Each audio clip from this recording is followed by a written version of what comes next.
Well, we did it, guys. We made it all the way to the end of 2020.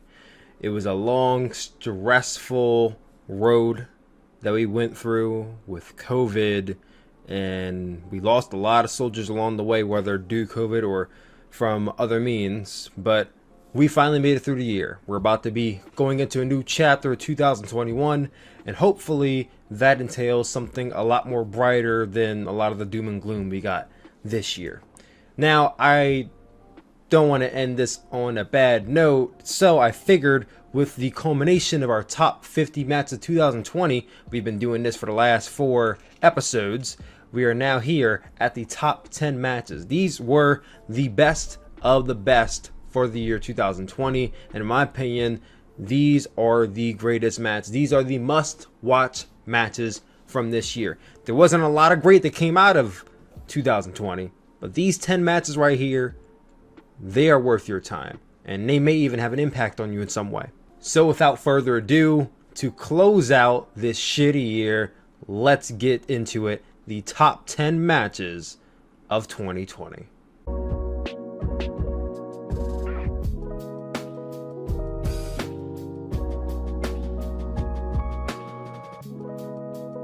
This is a match I originally ranked number 1 when I first started putting this list together.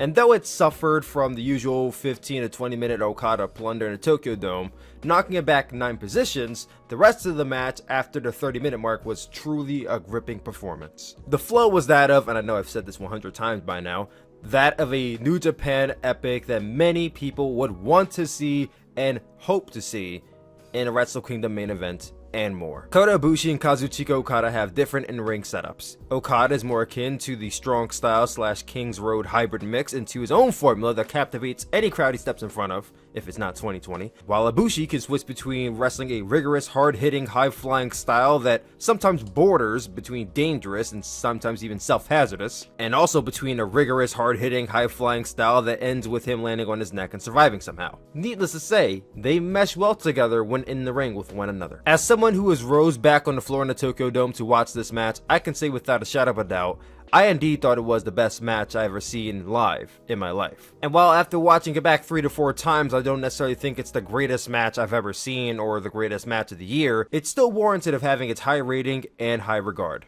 Incredible work from Kota Ibushi.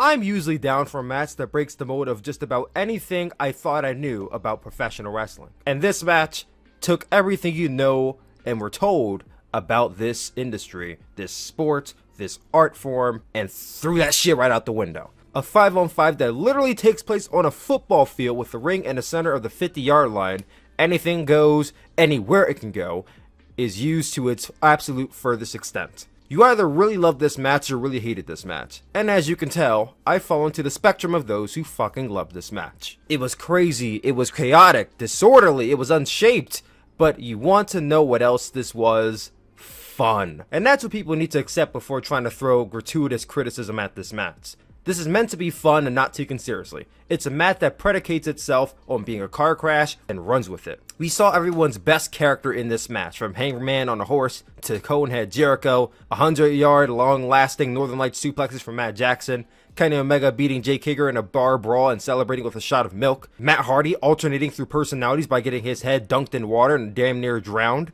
And that's only some of it. While I don't think this match needed to go 35 minutes long exactly, there is so much to enjoy here. Open your mind to just more than this is pro wrestling, because pro wrestling can be whatever you make of it. And you may not like all of it, but treasure the greatness you get out of it.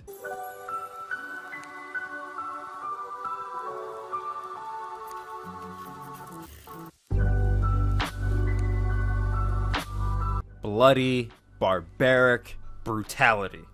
This match took a concept rarely if ever used in professional wrestling today, in what one would expect to be a watered down version of matches that came before it, but Cody Rhodes and Brodie Lee went in there and had a fight to the death of one I have never seen before. Up until that point, I had never seen a dog collar match, so my expectations were pretty mid. But through the use of the chain / dog collar to drag these men from apron to apron, ripping people out of sequences, and even so much as hanging one of them from across the ring ropes is just a level of ferocity that you just don't see in any other type of hardcore matches these days. Cody was excellent in here, and one of the very rare times where all of his hope spots landed and the struggles were made believable. Brodie Lee as the domineering heel was great, and especially in points where he was usually getting beat down, you got the sense of joy of seeing the bad guy finally get his comeuppance. A glorious bloodbath. And sadly, this script was written before the sad passing of Brodie Lee. Rest in peace, Jonathan Huber. We'll miss you always.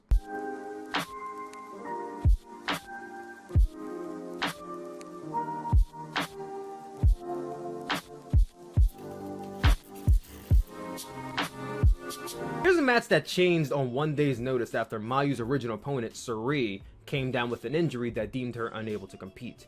And in her place came Takumi Iroha. Now mind you, I'm fresh into the Joshi wrestling scene, so I don't know what a Takumi Iroha is, let alone her home promotion Marvelous. So I got into this match once again with low expectations. Not even 5 minutes deep into this match, Takumi takes Mayu on the outside of the ring, hoists her on her shoulders in the cradle position, and throws her into the ring post. God damn. That was some meta shit you normally don't see start off a match in any promotion with any gender in any setting, but this one was really one that got you interested right off the bat. As the match went on, you got not only a showcase of Takumi and her massive arsenal of moves she has, from a wide range of kicks to high angle suplexes to some great grapple wrestling, but it also truly showed off just how outstanding of an underdog Mayu Iwatani is. From her incredible ragdoll-like selling ability to her capability to work from the ground up with really any opponent she's in the ring with, no matter if it's offense or defense. These two, who I'm unfamiliar with the history of, crafted a match that I believe was a match of the year candidate for 2020. The premise of this match was built on both women wanting to execute a move taught to them by their trainer. While Takumi uses it on a regular basis, Mayu has either rarely hit it or has yet to hit it. So the story of this match going into it was a big driving factor into the finish. Counter after counter, after Mayu tried her very hardest, Takumi actually ends up hitting the move to pin her. Not only beating the World of Stardom champion and the ace of the promotion, but doing it in Mayu's own territory. To me, a new fan, this is a marvelous way, to establish a future main player in Iroha if they ever get the chance to get her back into Stardom for a rematch. This is a match I think anyone who's never seen a Joshi match should consider checking out. It really was a great performance and one I won't soon forget. That was my reaction about a month after watching this match for the first time. It's honestly incredible, the chemistry these two have. And while their second match was still great, it didn't chart the top 50 due to rules I set for the structure of this list. Their series has been no short of outstanding. This, in my opinion, is not just the best women's match of the year, but one of the best matches of the year. And I dare anyone to argue me on that.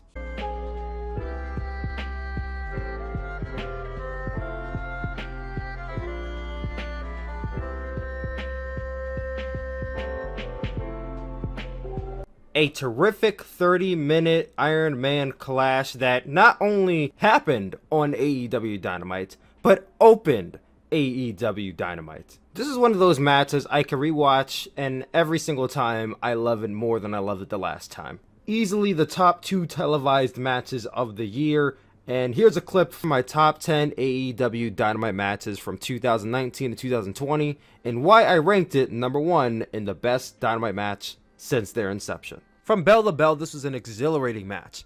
Avalanche brainbusters, Falcon arrows from the apron to the outside, poison ranas, fast-paced flurry of offense and sequences executed when needed, and even a dope table spot. Anything you can imagine that two men working off of their third match could do in a match to keep things interesting, they did it here, and it worked excellently. AEW managed to incorporate the first DQ in a company's inception, as a way to not only get a point on Omega Zen, but to shortly after achieve an easy point for PAC to tie up the score in a controversial yet absolutely intelligent way to really get PAC over as the dastardly heel and make Kenny work as an underdog for the remainder of the match. This match never felt slow at any point, keeping a very high action pace throughout without even having to go 100 miles per hour. The anticipation that built up to who would get the final fall only for it to go to a time of draw could have easily resulted in a very anticlimactic non-finish, but we were given a sudden death situation where Omega tapped into his third fuel tank and finally put down PAC to gain the second fall. While at first when I saw the match I didn't appreciate how they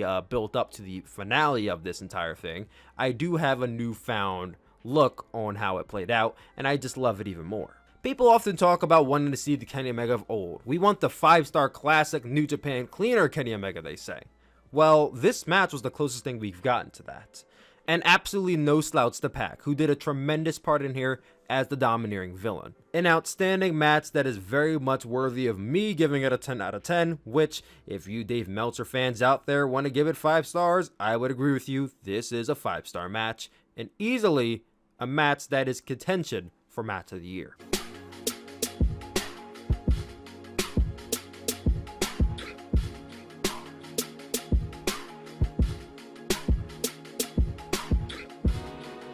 Their first match in the tournament took place on the very first day. El Desperado picked apart the leg of Takahashi so much that in a shocking finale, Hiromu tapped out to El Desperado. The two would emerge best of the Super Juniors 27, the highest grossing of their block, advancing them both to the finals that would spell the demise for one of these two men. You come into this match with the expectation that Despi is going to aim at Hiromu Takahashi's injured leg again.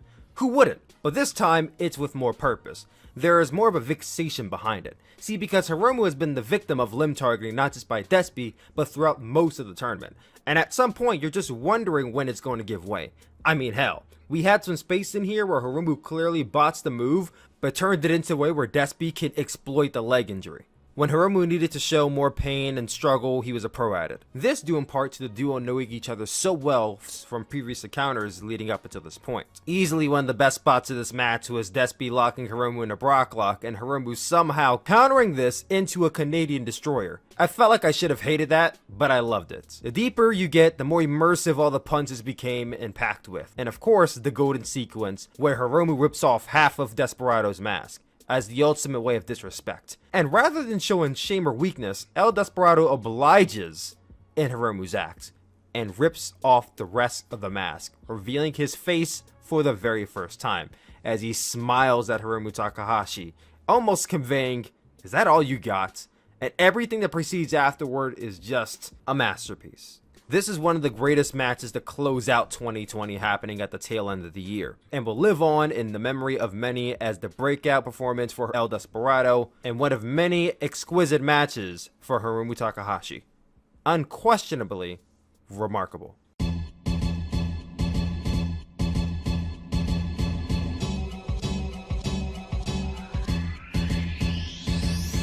This match was a wonderful representation of just how phenomenal pro wrestling can be if you let the performers go out there and do what they do best. The sequences and transitions were colorful on all fronts. The sense of urgency was paramount. The use of highs and lows in this match were perfectly built. Anticipation for all upcoming spots were just excellent. Will Ospreay's use of attacks on Hiromu's neck, the same neck that sidelined him for 18 months, added to his newly high pompous attitude that he was doing throughout. It was just pure savagery in my opinion. Heel Ospreay at his finest. Hiromu was a great seller and had wonderful comebacks as always. This was absolutely one of my favorite matches that I have ever witnessed live, and watching it back, I always had a fear that I may not enjoy it as much as I did live, but throughout all of my doubts, I can say this match stands, in my humble opinion, as one of the best in-ring performances I've seen of both men, and the best match of Wrestle Kingdom Night 1. A nearly flawless match that is hard to top, and a great return for Hiromu Takahashi, who I believe had one of the best 2020s humanly possible.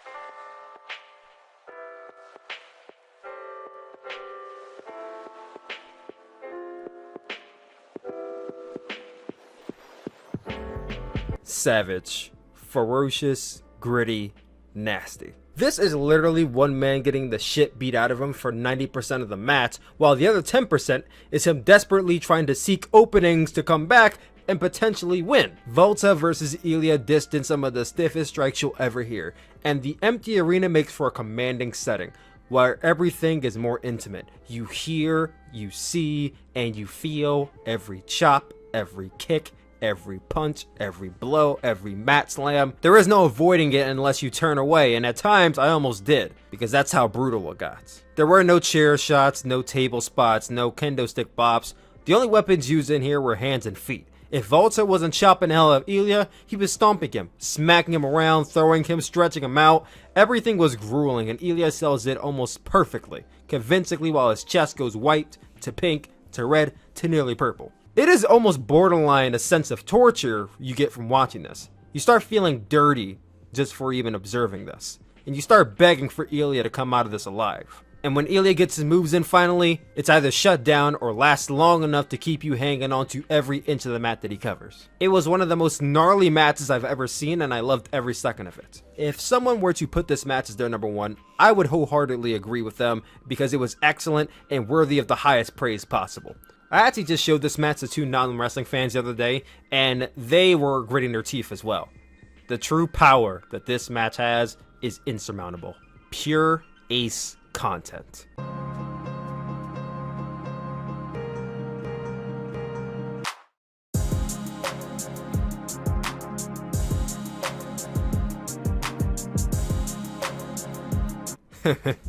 You all knew this match was coming. The opening minutes were tense. You knew going into this match, Kenny Omega and Hangman Page, though tag team champions, are not on the same page entirely, while long tenured tag team and the Young Bucks have their eye on the prize, and if it means the pairing of Page and Omega falling apart to do so, then so be it. It made for an incredible dynamic and immense storytelling throughout as it carried over into the second act. This is where the guys started showing off their strong suits, hitting their greatest hits, which were perfectly executed, spliced in with diverse tag offense and defense for both teams, moved gears along extremely well, and it all built up to the final 7 minutes of the match, where the oven kicked up to 450 degrees, and everyone was just on their shit.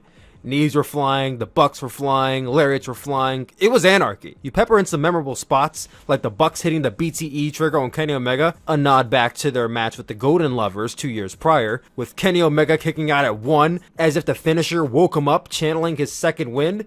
There is a reason this match is highly regarded as one of the greatest tag team matches of all time. And I agree, it is one of the greatest tag team matches of all time. And I also agree that it is one of the best matches of the entire year, if not possibly of the last several years, but not quite the best match.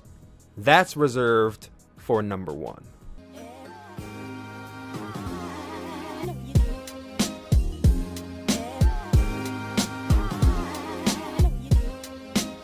Matches like these is why, even though professional wrestling has been very tough for a lot of us wrestling fans, not even just this year, but in years past, whether it be bad storytelling, companies not performing their best, your friends stop watching, your family doesn't want to bother watching it.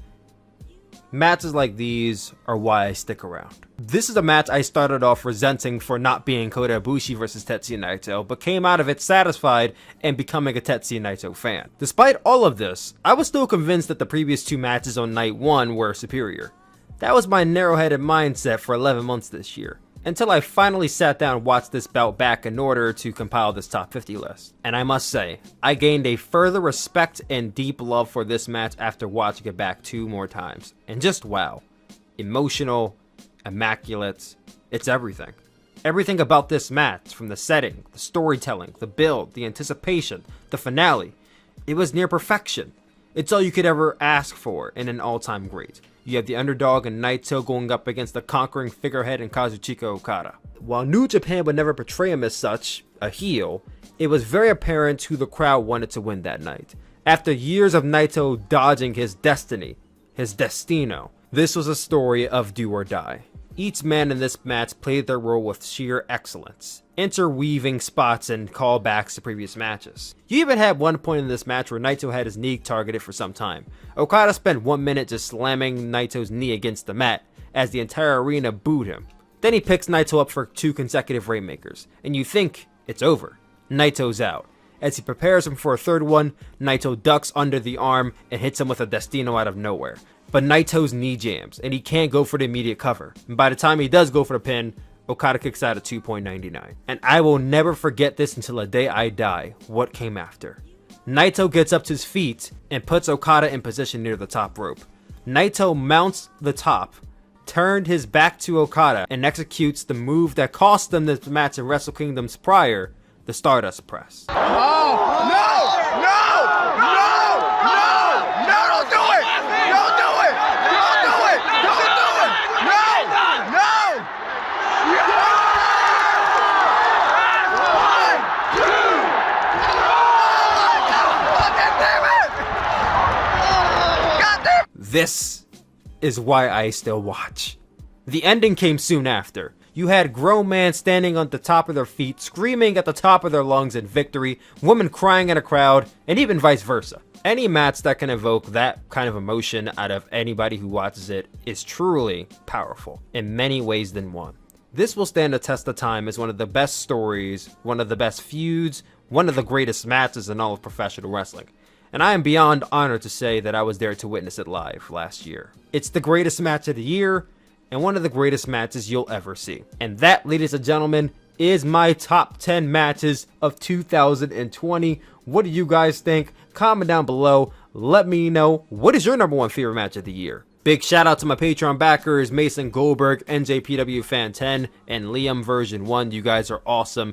And all of you who've recently come back to my last live stream, this video, to welcome me back and hop back on the hype train, I appreciate you all very much. We will be live for Wrestle Kingdom 15 Night 1 and 2 at 3 a.m. this coming Monday and Tuesday. And I can't wait to see you all there. Have a happy new year, guys.